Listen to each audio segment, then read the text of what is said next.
What up, y'all? This is your boy, Mr. Downtown Ray Melo, and you're listening to the Entertainment Report on iHeartRadio, live from Dubai for Friday, November 6, 2015, delivering some major stories and trends going on in the world of entertainment and beyond. You can follow the show on Facebook, Twitter, or Instagram, facebook.com/The Entertainment Report with Ray Melo, that's RAYMELO, on Twitter at The Enter Report, or on Instagram at The Entertainment Report. You can listen to the show anytime you want on iHeartRadio. Just go to iHeart.com or your iHeart phone app. Search for The Entertainment Report, and it'll take you to the page. Khloe Kardashian's supportive role in Lamar Odom's recovery has been more bumpy than previously reported. Both her husband and his family have lashed out against the television personality for how she had handled the situation, Us Weekly reports. The report said Odom, still hospitalized and in need of time alone, told his estranged wife to get out, prompting the celebrity to reunite with her family and boyfriend James Harden before returning to Odom's bedside. The former NBA player's family members have been critical of Kardashian's handling of Odom since he was found unconscious in a Nevada brothel in October. Sources tell us that contrary to the reports, Kardashian kept Odom's children from visiting their father.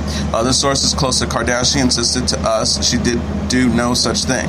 In another instance of criticism, Cherie Clark Williams, Odom's cousin, revealed via Facebook she was forced to sign a non-disclosure agreement regarding Kim Kardashian's daughter, Northwest, when visiting Odom at the hospital. Clark Williams wrote days, "There have been a lot of false reports made about my cousin's health, and I want all to know, yes, he's awake, and it didn't happen until his family got there. No, KK did not encourage him to awake. It was his children that got the first response. Now his true family is here, and I'm supposed to sign a waiver not to talk about Northwest, a child I have no interest in whatsoever." Noticeably upset about being distracted by the Kardashians' family dealings at the hospital, Clark Williams urged followers to please call Sunrise Hospital in Las Vegas and ask them, this is how you treat all families going through this. Good afternoon, all my Facebook and family friends. There have been a lot of false reports made about my cousin's health, and Lucasfilms has revealed the official posters for 5 core characters for the upcoming Star Wars film as its December release date nears. The likeness of Rey, Leia, Kylo Ren, Han Solo, and Finn were uploaded to the franchise official website November 4th, prompting stars John Boyega, Daisy Ridley, and Carrie Fisher to share their own posters on social media. Boyega tweeted Wednesday, as promised, sneaky gift, the official Finn poster for Star Wars. He tweeted Wednesday adding the hashtag he has something to fight for. Ridley, who plays Rey, shared her poster on Instagram, writing, "It is my very honor to reveal this insanely exciting poster for The Force Awakens. It's Rey. Look all freckly from the Jakku sun, and as if there is an adventure to be had." Actress Carrie Fisher toned down her Twitter post, simply writing, "Oh Luke, don't ask for the moon, we have the Force," alongside the stoic image of Leia. Harrison Ford reprised his son Solo's character in the newest poster image, holding his blaster over his right eye. Masked villain Kylo Ren is seen holding his crackling saber in a similar position. All posters, in fact, share a single detail, being each of the characters' right eyes are covered by their weapons, saves Fisher, whose eyes is seen dimly through a data screen. Star Wars The Force Awakens comes to theaters December 18th. Most opening night tickets have sold out within minutes since pre-sale opened October 19th. Resellers are reportedly to have inflated prices up to $10,000 for a single ticket. Hillary Clinton just might be on her couch this Saturday. The Democratic presidential candidate appeared on Thursday's Jimmy Kimmel Live, where the host asked her if she plans to watch Donald Trump hosting this weekend's Saturday Night Live. She pointed out, "That I might do actually. I think he'd watch me," referring to her cameo appearance during the season's premiere episode.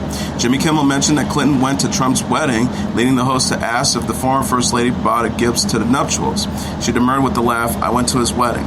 Kimmel said that Trump now makes unflattering remarks about her, but previously he had complimented her. "He's not the only one," replied Clinton. "When I'm not running for something, Republicans actually say nice things about the job I do." As for her reaction to the most recent GOP presidential debate, she says, "It's a combination of being appalled and being amused. It's kind of a little bit of both." Clinton also discussed her husband, Bill Clinton, who she says would have a tough time saying no to a third presidential term if it were an option. She said of her husband, he would run again. If he could, he would. The full trailer to Quentin Tarantino's upcoming western, The Hateful Eight, was released online Thursday. The snowy gun-blazing 2-minute trailer featured Kurt Russell's untrusting hangman character, John Ruth, deciding whether or not to give a lift to Samuel L. Jackson's mysterious bounty hunter, Major Marquise Warren, as he transports wanted fugitive Daisy Dermigue, played by Jennifer Jason Leigh. The trio reached a cabin where Ruth explains to its inhabitants, played by Bruce Dern, Walton Goggins, Demiar Bichard, Tim Roth, and Michael Madsen, that Dermigue in his prison and that he will be claiming a $10,000 bounty. Bloodshed, lies, and misdirections follow as the group is stuck inside the cabin due to a vicious snowstorm. Tarantino said to Entertainment Weekly back in May, "For me, it's more of a Western Iceman cometh kind of vibe about it." The Hateful Eight is scheduled for a Christmas date release in 70mm theaters, only before making its full national release January 8th, 2016. Bindi Irwin's lucrative Dancing with the Stars contract has reportedly been rejected by a Los Angeles judge.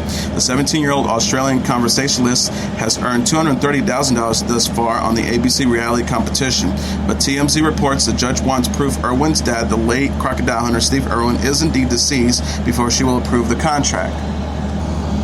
Irwin's mother, Terry Irwin, signed away her rights to the money, but the court wants the same release for the late Steve Irwin. The documents are to protect Irwin, a minor, and should be stated by the teenager producing her dad's death certificate. Irwin and partner Derek Hugh have excelled in competition and are the highest scoring couple of the season. The conversationalist stands to make a total of $360,000 if she and the 30-year-old professional dancer emerge as the winners. The season 21 contestant is the eldest child of Steve Irwin and Terry Irwin, and sister to 11-year-old Robert Irwin. Steve Irwin died at the age of 44 in September 2006, and Irwin recently opened up about his death to People magazine, saying, "You're forever a different person." Dancing with the Stars Season 21 airs Monday at 8 p.m. Eastern Standard Time on ABC.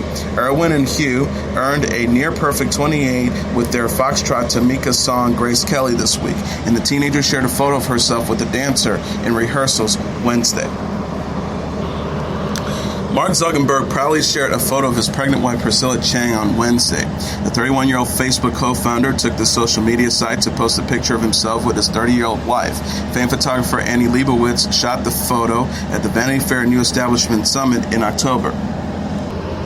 Zuckerberg captioned the black and white image by saying, "This is a stunning photo of Priscilla. I love her expression, intense yet kind, fierce yet loving, leading yet always supporting others. Thank you, Annie Leibovitz, for capturing her spirit so beautifully." Zuckerberg and Chen married in May 2012 and revealed they're expecting their first child, a baby girl, in July. Chen had miscarried 3 times, and Zuckerberg opened up about the losses at the time of the announcement. He says, "You feel so hopeful when you learn you're going to have a child. You start imagining who they'll become and dream of hopes of their future.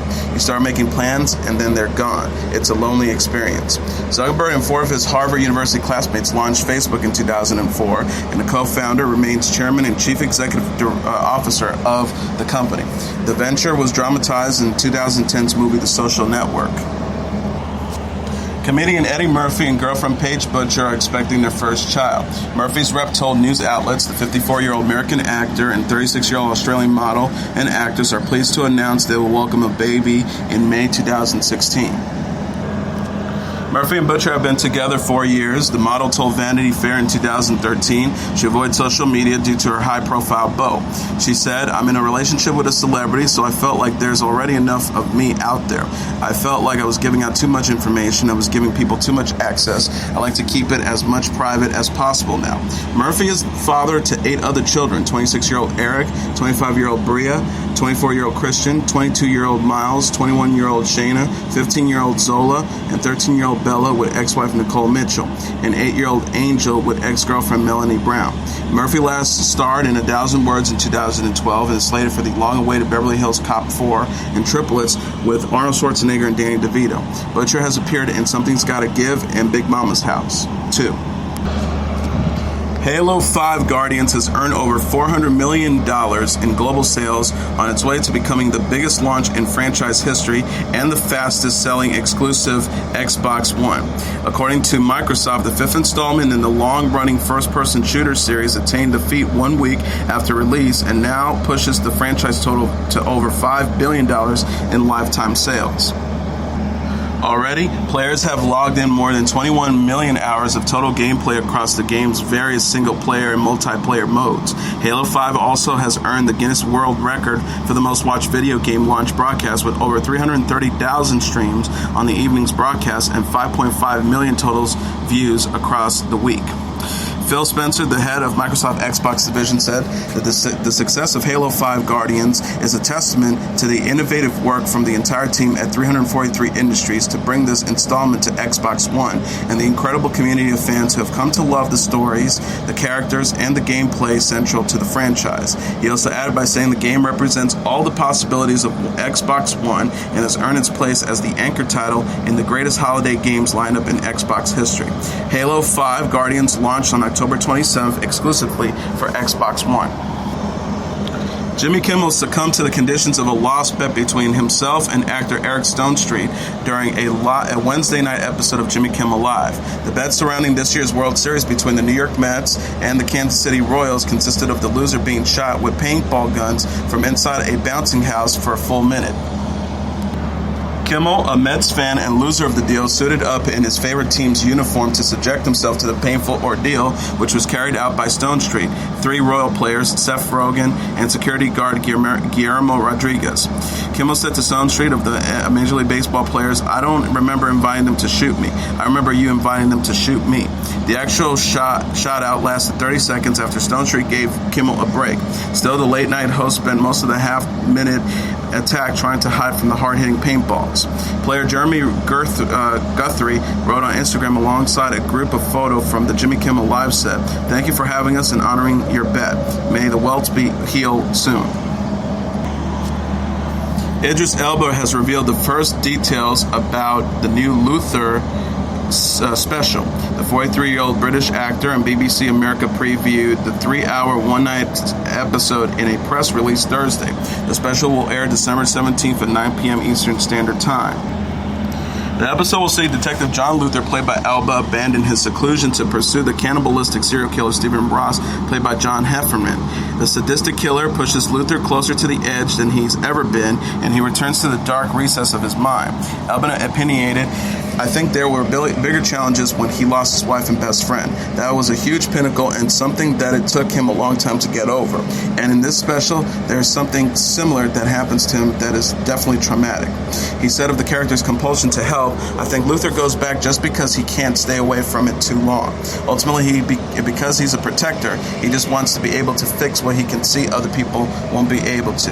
Dermot Crowley and Michael Smiley will return as Detective Mark Shinek and Benny Silver, respectively, Rose Leslie as Detective Emma Lane, Darren Boyd as Detective Theo Bloom, and Laura Haddock as a woman from Luther's past, and Patrick Malahide as a gangster. Bob Cosell is exiting ABC's The Muppets revival, The Hollywood Reporter has learned. Insiders say co-creator Cosell, who served as the series' showrunner, and executive producer Bill Pratty from The Big Bang Theory didn't say eye to eye on the creative direction of the show. There's talks to Gavin and Kristen Newman stepped in to run the show, but the deal has not yet been finalized. Sources say Cosell was well liked by the Muppets performers, fellow executive producers in the studio, but had to answer to Pratty, who started his career with the Muppets under Jim Henson. Cosell has tapped to serve as the lone showrunner of the series in a bid to accommodate Pratty's busy schedule that includes spending multiple days a week on the Warner Brothers television lot to produce CBS's The Big Bang Theory. The news comes days after The Muppets was picked up for an abbreviated full season consisting of only 3 episodes, bringing its total to 16. The comedy went on into the season as one of the fall's most highly anticipated series. The ratings, however, haven't lived up to the hype, with the news of Kermit and Piggy's split going viral and adding to the initial anticipation. The series, which sees Miss Piggy hosting her own late-night talk show, has improved the network's Tuesday slot by 69% among total viewers versus last season's short-lived Selfie, 7.6 million versus 4.5 million, and 86% among adults under 50, 2.6 versus 1.4. The Broadcast Content Complaints Council in India has issued a notice against Star World for showing an alleged indecent episode of Grey's Anatomy. The episode in question, which shows a homosexual encounter and sexual conversation, has been deemed by the council as vulgar and allegedly degenerates women. Star World is expected to respond to the BCCC's notice by December 1st, Times of India reports. A senior BCCC member of said in the notice, because homosexuality is still illegal in the country, the American show Grey's Anatomy, like many others, is edited to remain within the confines of India's media law. Keeping Indian audiences in mind, we felt that the scenes were not tasteful. So we have asked Star World to respond.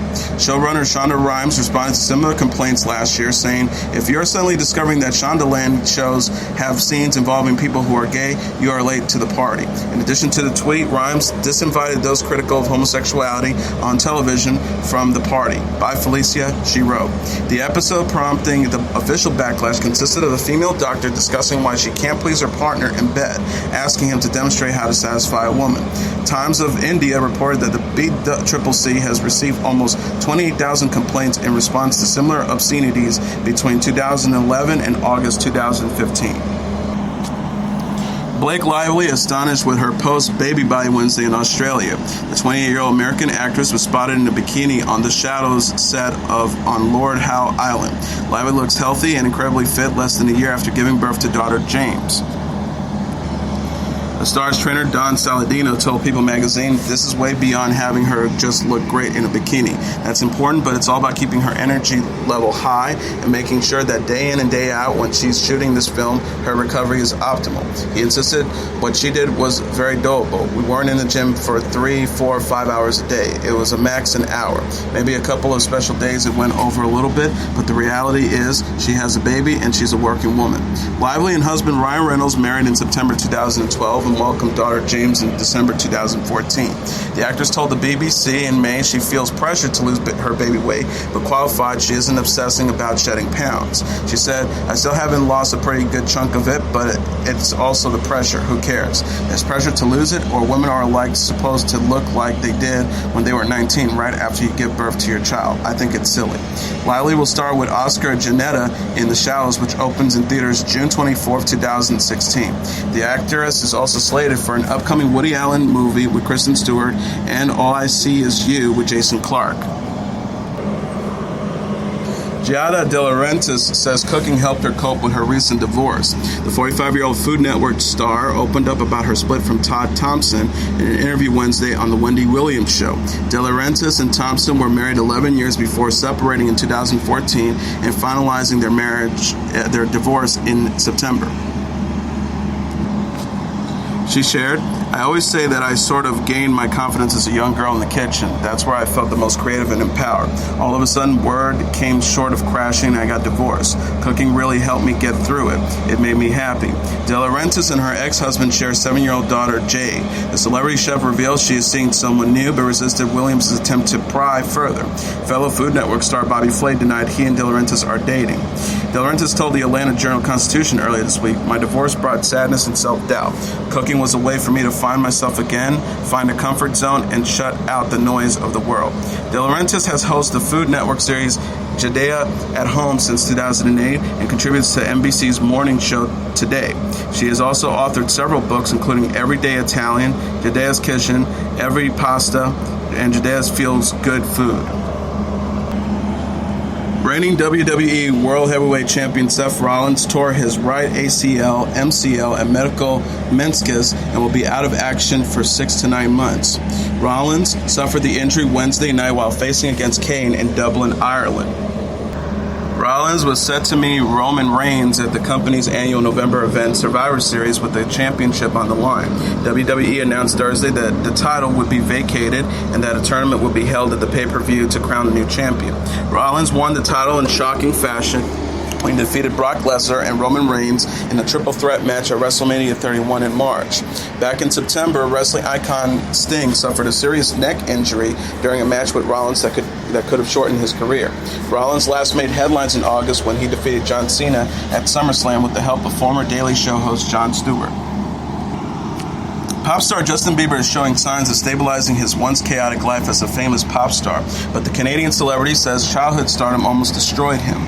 In a recent interview with Billboard, the 21-year-old Sorry singer dished out on his personal experience as a young global star, telling the magazine although life looked fabulous on the outside, he was disillusioned. "I'm struggling," he admitted. He said, "Certain things broke my trust with people. Situations happen that taint your mind. I started going through the motions. I felt like people were judging me all the time. I came out alive. I came out swinging, but I was close to letting fame completely destroy me." Citing the amount of backlash and judgment he faced growing up under the spotlight, Bieber recounted the thoughts often running through his head. "You're not good enough. People hate you. You try too hard." Bieber's tumultuous relationship is taking a turn for the better, however. His return to music with his latest project, Purpose, is showing itself to play a redemptive role in the singer's life. His single Sorry debuted at number 1 on the Billboard and Twitter top tracks list, while he also released a video for I'll Show You. The latter track consists of such vulnerable lyrics as, "It's like they want me to be perfect, but they don't know that I'm hurting." Bieber is also closing certain chapters of his life concerning brushes with the law. On Monday, he successfully cleared probation for the case in which he egged his former neighbor's house. Bieber was also completed anger management as well as 40 hours of community service at a homeless shelter. The Toronto reports the program manager of Bieber's volunteer assignment commended the singer in a letter to the court, saying he believes Bieber learned his lesson and will be a productive member of society and a great human being. Child stardom may have greatly influenced the star's late teens, but Bieber says he's learned quite a lot from it. He told Billboard, "I wouldn't suggest being a child star. It's the toughest thing in the world." And now let's take a look at what happened on this date in entertainment history. On this date in 1987, Robert Downey Jr. stars in Less Than Zero. Less Than Zero, a movie about a group of wealthy young friends in Los Angeles in the 1980s, starring Robert Downey Jr., Andrew McCarthy, and Jamie Gertz, opens in theaters. Based on the 1985 novel of the same name by Bret Easton Ellis, Less Than Zero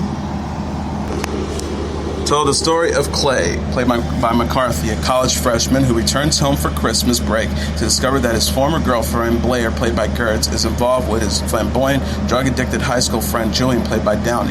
At the time of the film's release, Downey had already battled his own addiction to drugs and developed a reputation as a Hollywood bad boy. The dark-haired actor's substance abuse problems later generated numerous tabloids and headlines and landed him in jail on several occasions. Despite this, he managed to continue to turn in acclaimed performances in a variety of movies. Downey received the Best Actor Academy Award nomination for his portrayal of the world-famous comedic actor and filmmaker Charles Chaplin in the director Richard Attenborough's 1992 biopic Chaplin. Other credits include Soap Dish in 1991, Robert Altman's Shortcuts 1993, Oliver Stone's Natural Born Killers 1994, Two Girls and a Guy 1997, and Wonder Boys in 2000, which co-starred Michael Douglas, Tobey Maguire, and Frances McDermott. During the second half of the 1990s, Downey was arrested multiple times on drug-related charges and entered various rehab programs and served time in jail. After being released in jail in 2000, he landed a recurring role on TV's Ally McBeal. His stint on the show ended, however, after he was arrested again in 2001. Put on probation, Downey later staged another career comeback with appearances in such films as George Clooney's Goodnight and Good Luck in 2005, Kiss Kiss Bang Bang 2005, and A Scanner Darkly in 2006. In 2008, however, he portrayed millionaire-turned-superhero Tony Stark in the critically acclaimed box office hit Iron Man. That same year, Downey also co-starred as a multiple Oscar-winning actor who has surgery to make himself look African-American for a role in a big-budget war movie in Ben Stiller's comedy Tropic Thunder.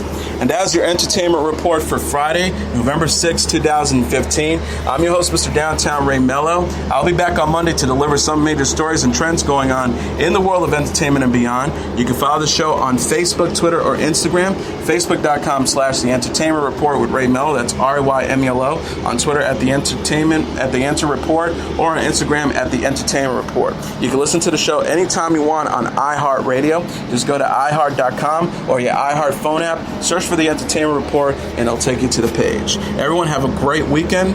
Good night, and God bless you all.